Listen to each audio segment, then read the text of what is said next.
Once upon a time, in a kingdom veiled by thick forests and silver mist, there lived a young sculptor named Arin. His village was known for crafting statues so lifelike that travelers often paused, half expecting them to breathe. But Arin's work was different. Where others carved heroes and gods, he carved unfinished figures, faces without eyes, bodies emerging from stone as if still struggling to exist. People would look at his work, confused. "Why don't you complete them?" they asked. Arin would simply reply, "Because they are not ready." The truth was quieter.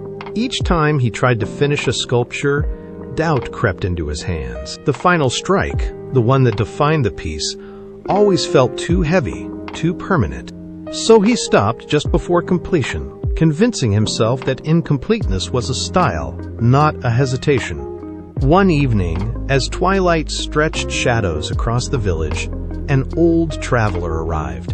He wore a cloak the color of ash and carried no belongings except a small, polished chisel. He wandered into Arin's workshop and stood silently among the half-formed statues. "These are yours," the traveler said. "Yes," Arin replied. "They are almost something," the traveler observed. Arin stiffened slightly. "That is intentional." The traveler ran his fingers along a sculpture's smooth, unfinished face. "Or convenient." Silence settled between them. After a moment, the traveler turned.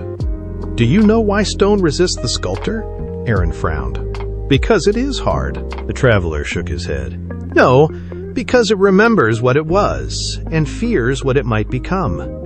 Arin said nothing. The traveler placed a small chisel on a nearby table. "Finish one," he said.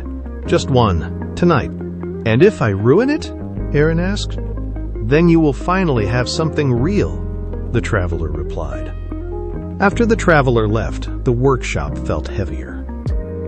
Arin stared at the chisel. It was simple, unadorned, but perfectly balanced. When he picked it up, it felt certain. His gaze drifted to a statue near the center of the room. It was his most detailed piece, a figure stepping forward, its expression frozen between fear and resolve. Only the eyes remained untouched. He had avoided those eyes for weeks. "They're not ready," he murmured. But the words felt thinner now. He stepped closer. The room seemed to hold its breath. The first strike was light, barely more than a touch. A small chip fell away. Nothing shattered, nothing broke. Arin exhaled. The second strike was firmer, then another. Slowly, carefully, he carved the contours of the eyes, shaping depth where there had been none. With each movement, something shifted. Not in the stone, but in him. The fear didn't vanish. It stayed, pressing against his chest. But his hands moved anyway. Hours passed. The moon climbed high, casting pale light across the workshop. And then, finally, it was done. Arin stepped back. The statue stood complete.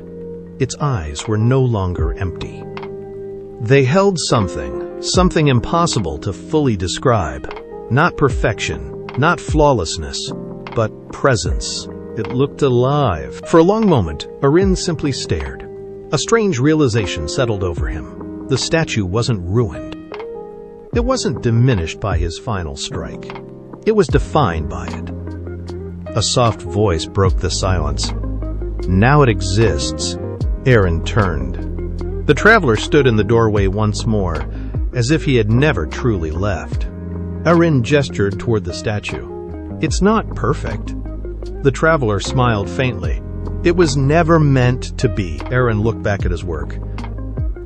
"I was afraid to finish it." "Of course," the traveler said. "An unfinished thing cannot fail. It cannot be judged. It lives safely in possibility." "And now?" Arin asked. "Now it risks everything," the traveler replied. "And because of that, it finally matters." In the days that followed, something changed in Arin's workshop. The unfinished statues no longer lingered in endless suspension. One by one, he returned to them. Some he completed with steady hands. Others required multiple attempts, mistakes that chipped too deep, lines that didn't align. A few were lost entirely. But many were not, and each finished piece carried something his earlier works never had. a sense of decision, of finality, of courage. Word spread. People began to notice the difference. They traveled from distant lands to see the sculptures, not because they were flawless, but because they felt honest. "Your work has changed," a merchant told him. Arin nodded. "So have I." Years later, when Arin had become the most renowned sculptor in the kingdom, a young apprentice stood in his workshop, staring nervously at a nearly finished piece. "I'm not sure I can complete it," the apprentice admitted. Arin picked up an old, familiar chisel, the one left behind long ago. He placed it gently in the apprentice's hand. "Once upon a time," Arin said, "I believed that stopping before the end would protect me." The apprentice looked up. "Did it?" "For a while," Arin replied, "but it also kept everything I made from truly existing." He gestured toward the statue. "Finish it." "And if I ruin it?" the apprentice asked. Arin smiled faintly, echoing words that had once unsettled him. "Then it will finally be real." Outside, the wind moved softly through the trees, carrying with it the quiet rhythm of chisels striking stone. Hesitant at first, then certain. And within the workshop, another unfinished thing moved closer to becoming something whole.